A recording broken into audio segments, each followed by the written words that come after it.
ನಿಮ್ ತಂಗಿದ್ ಮದ್ವೆ ಸಾಲ ಎಲ್ಲ ತೀರ್ತೇನೆ. ಸಾಲ ಬಿಡು ಮಗ, ತೀರ್ಸಿದ್ರೆ ಆಯ್ತು. ಅದ್ ಹೆಂಗ್ ನಡೀತು ಮಗ ಮದುವೆ? ಆ ಸೆಲೆಬ್ರಿಟೀಸ್, ಊಟ, ಡೆಕೋರೇಷನ್ ಇನ್ನು 10 ಖರ್ಚಾಗಿದ್ರು ತಲೆ ಕೆಡ್ಸ್ಕೊಂತ ಇರ್ಲಿಲ್ಲ. Love correct. ಫೋಟೋಗ್ರಾಫರ್ಗೆ ಪೇಮೆಂಟ್ ಕ್ಲಿಯರ್ ಮಾಡ್ದ? ಅಯ್ಯೋ ಬಿಡು ಮಗ. ಹೌದು, ಮದ್ವೆಲ್ ನೀನ್ ರೆಸ್ಟ್ ಮೇಲೆ ತಿಂದೇನೋ? ಕೇಳಿದಕ್ಕೆ ಆನ್ಸರ್ ಮಾಡು. ಪೇಮೆಂಟ್ ಕೊಟ್ಟಿಲ್ವಾ? ಏನೋ ಅವಾಗ್ಲಿಂದ ಒಳ್ಳೆ ಫೋಟೋಗ್ರಾಫರ್ ಅಂತ ಇದೆಯಾ? ಹೌದು ಕಣೋ, ಪೇಮೆಂಟ್ ಕೊಟ್ಟಿಲ್ಲ. ಒಬ್ಬ ಫೋಟೋಗ್ರಾಫರ್ ಬಗ್ಗೆ ನಿನ್ಗೆ ಏನೋ ಗೊತ್ತು?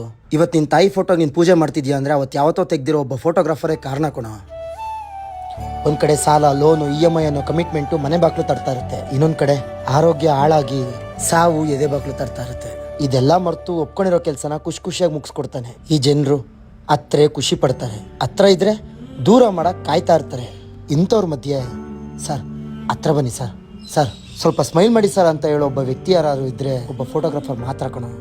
ಎಲ್ಲಾ ಫಂಕ್ಷನ್ ಮುಗಿಸಿ ಊಟಕ್ಕೆ ಅಂತ ಹೋದ್ರೆ ಎಲ್ಲ ಖಾಲಿ ಆಗಿರೋದ್ರಲ್ಲಿ ಉಳ್ದಿದ್ ತಿಂದು ಮನೆಗೆ ಹೋಗ್ತಾರೆ.